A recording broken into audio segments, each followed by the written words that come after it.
Good morning, everybody. It's Tony again here from Rebel Financial. Thank you for joining us this Friday.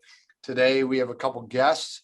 We don't have two guests at one time too often, so I'm glad to have you both. But they are from Firefly Social Services, and joining me today is Stephen Fulton and Jonte Mufti. So thanks, guys, for joining me. How you doing? Good. Thanks for having us. Sure. Okay. So we're going to talk a little bit about you guys were, as I was saying, a retail store right around the corner from me, and I did not know who you were until I started digging into this, but it's a neat business. So I'm excited to talk to you about this. But Stephen, let's start with you. Let's just describe, give me some background on how this transpired and exactly what you guys are doing and who you're trying to help. Okay. Well, I started the business in 2013. I'd been in the field for about 30 years.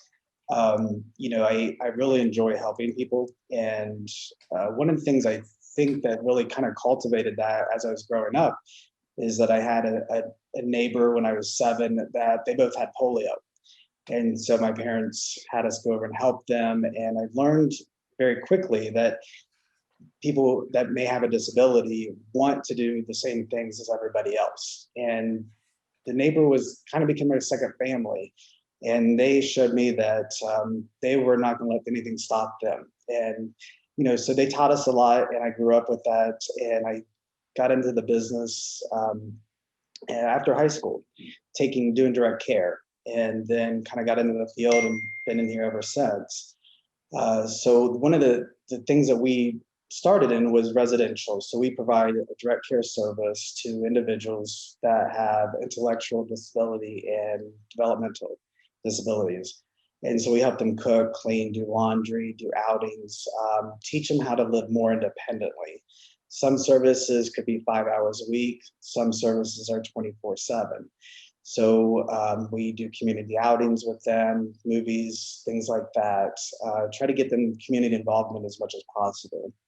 The other part of our business is I started back in 2019. I wanted to develop a vocational day program that would teach individuals a skill to go on to other jobs or even stay with us and learn skills such as making products, marketing, customer service, bringing people up. So we started a store called Firefly Apothecary. And what we do there is we make bath bombs, which are all natural. We do lip balms, lotion bars. We kind of played around with soap a little bit as well. We also make candles. And then we sell some other products as well. So what the individuals do is they make the bath bombs, they make the lip balms, and the products that we sell, most of the products in the store.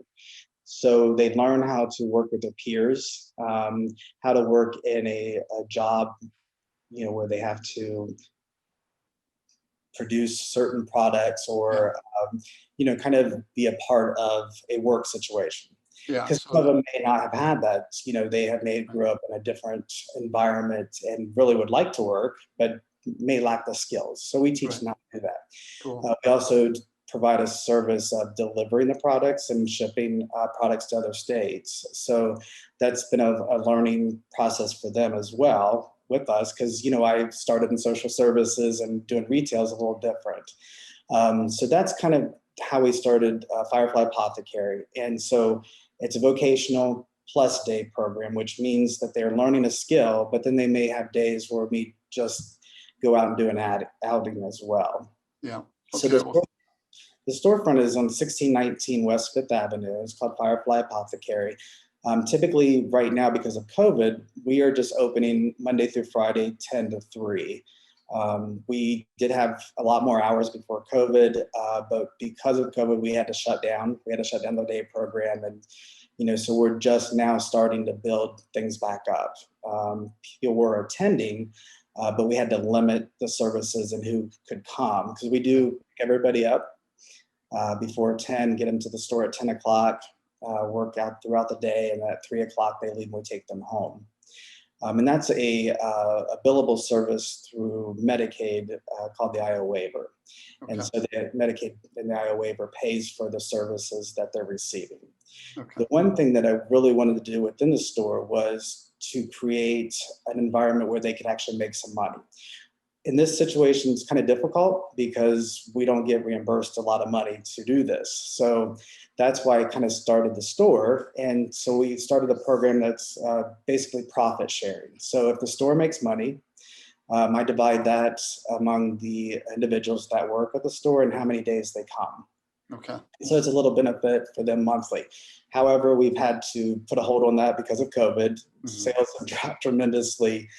So we started more marketing towards online and shipping, things like that. So, we're building back up and we're trying to get that program back involved so that we can actually pay the individuals in the profit that they Okay. make.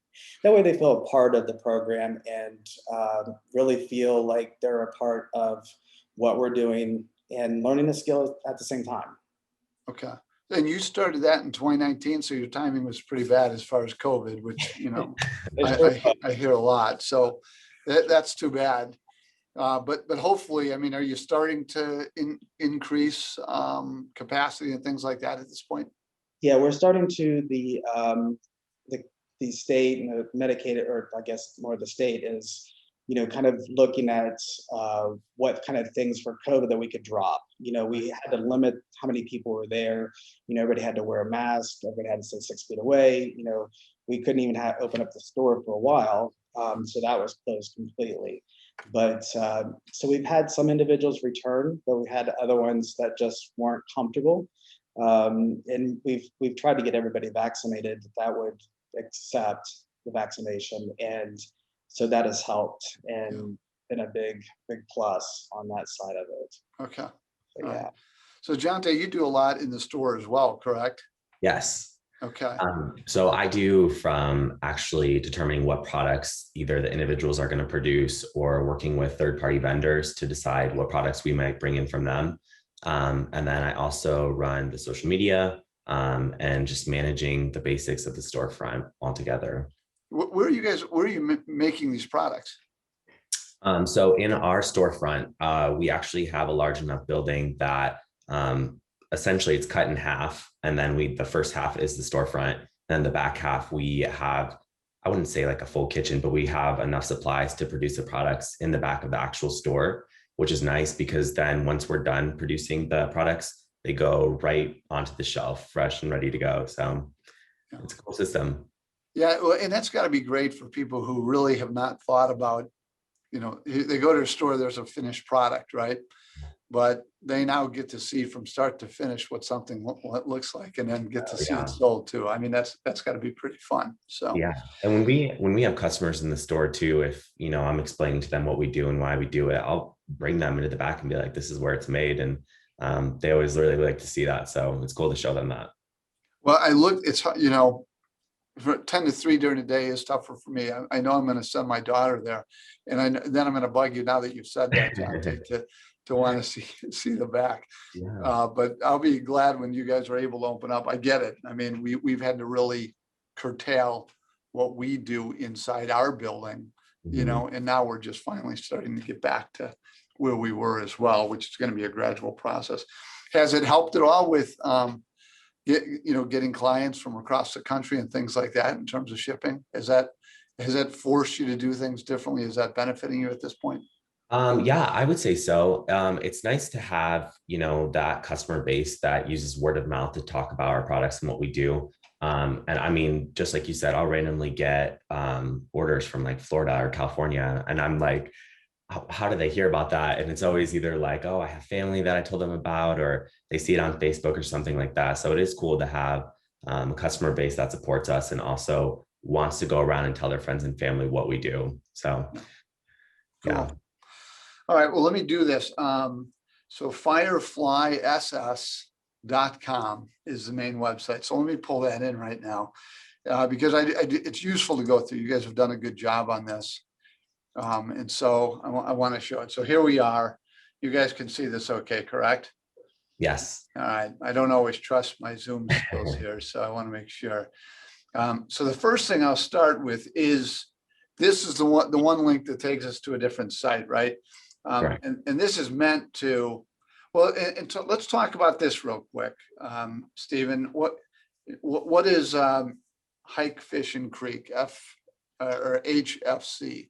Yeah, this is a day program that was thought up by Serena Bostic, who is my director of operations. It's a phenomenal idea, and it's being well received with a lot of individuals in the county board. So what we've created is an opportunity for individuals to go out in the community and learn about nature, and also do activities that may not be typical for them. So the one thing that was really cool about this, we started serving an individual who had a lot of knowledge about trees and plants and fish and insects and snakes, and he's savant in that information. And so what we did was we created this day program, but we've hired him to teach the other individuals about nature. So they'll go fishing, hiking. I think next week they're actually planning on going kayaking. So we've learned of a business that's called Adaptive Connections, I believe. And what they do is they modify or have modified products like a kayak or something that would help an individual that may have a disability to learn how to do that. So we're doing that. And so they do several things like skiing, kayaking, canoeing, things like that. So the other part of this is to give the individuals an opportunity to do something that they may enjoy.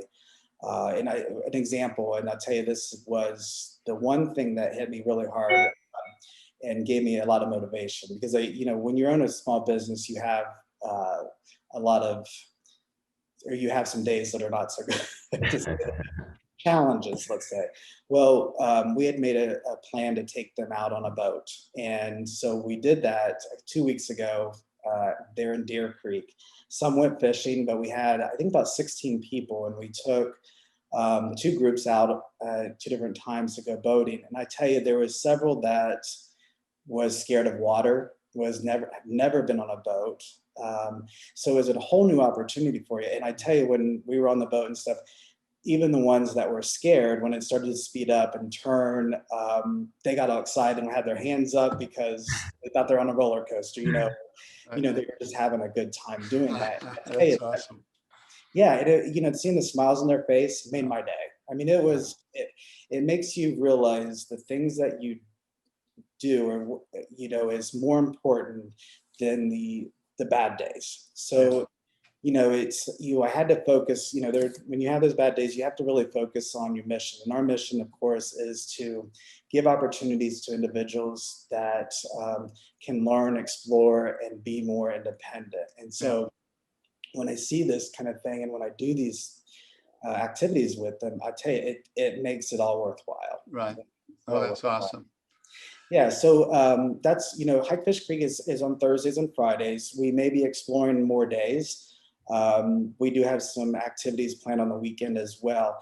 The one really cool thing about this, in September, we've already rented a house in Athens that's out in the country, and the individuals have an opportunity to go there for several days, and they can camp in a tent if they like, or they could stay inside the house with a bed and air conditioning.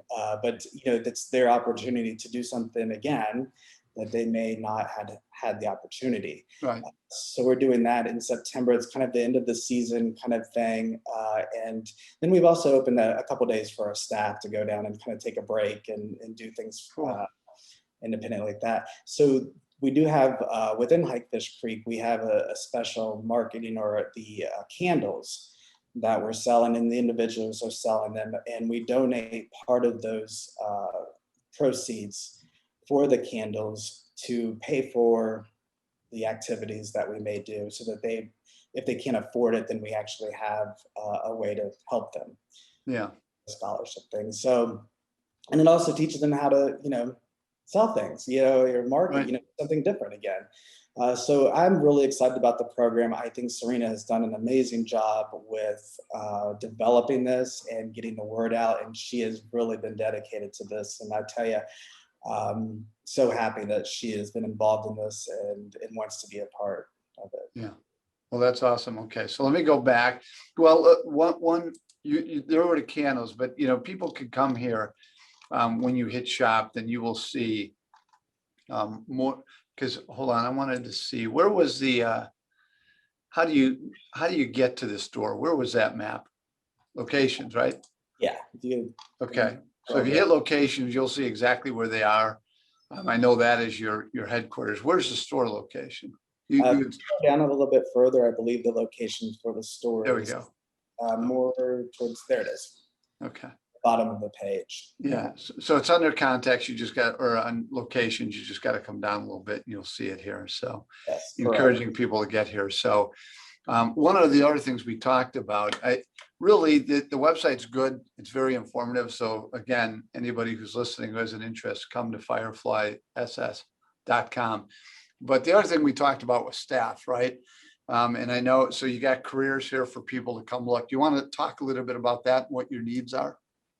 Yeah, we do quite a bit of services. We're 24/7 in the residential part, and we're always looking for direct care. Unfortunately, this field has a pretty high turnover, and there's a lot of providers in Columbus, and so we would like to again get people that are dedicated, that enjoy this kind of work. Um, And so we put it within the page here that if they hit careers, they could go and apply, and then the application comes directly to our emails, and then we can give them contact and kind of do a little bit of a phone interview just because of COVID right now, and then we go from there. Okay. Some of the qualifications or the requirements to work in the field is you have to have a high school diploma and a driver's license with a pretty clean driving record, can't be more than 6 points, and a clean background check. We do 6 different checks within the websites so that we make sure we're hiring people that don't have a background of, things that would not be safe for the individuals. Yeah. We make sure that we are providing staff that are safe and so that, we're always looking for staff. And again, like I said, we're 24/7, so we have different hours available. We serve about 26 individuals at this point, and they're all over Columbus. We're primarily just in Franklin County.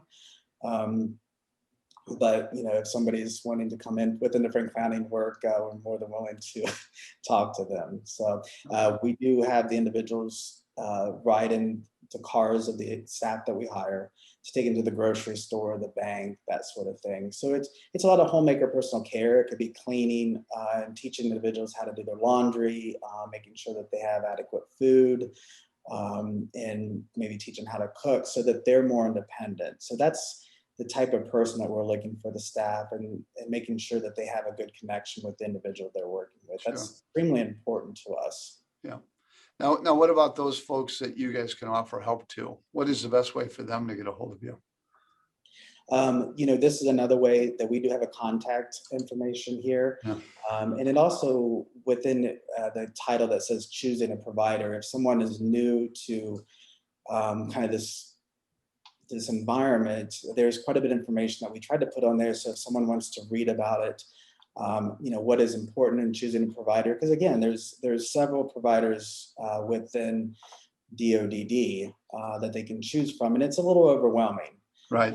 There's hundreds, and so if you go to the DODD webpage and look at choosing a provider, you'll get a huge list, and then you're just feeling lost.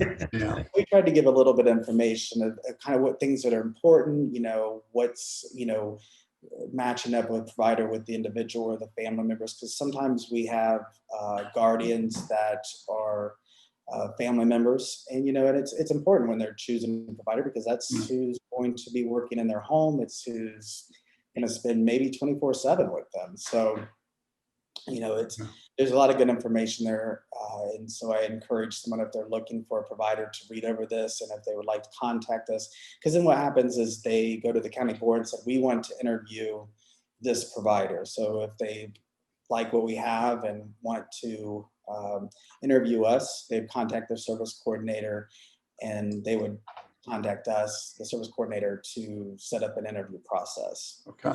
Or if somebody wanted to go to the Hikefish Creek or the Firefly Apothecary, that's again another way. It's a different type of service as in the residential, but this is more vocational day program. But we do them both. So Okay. Well, great. Well, let me leave the website, but just as a reminder, you can see up here, talks about what your all's mission is, like we just covered the provider, the locations of your office and of the apothecary, and how to contact you, and some of the other information as well. So fireflyss.com. So go there to start looking, to see what services they have. So, well, listen, I appreciate it. I appreciate you taking the time. It's exciting. There's so much help like you all, that folks can get, and I don't know how much people always know about this, so it's great for you guys to spend some time. I appreciate it. So, so Stephen, Jonte, it was great meeting you. Thanks again. Listen, everybody, have a great Friday. We'll be back next week with Phil doing a broadcast. So in the meantime, have a great weekend, and we'll talk to you soon. Take care. Thank you.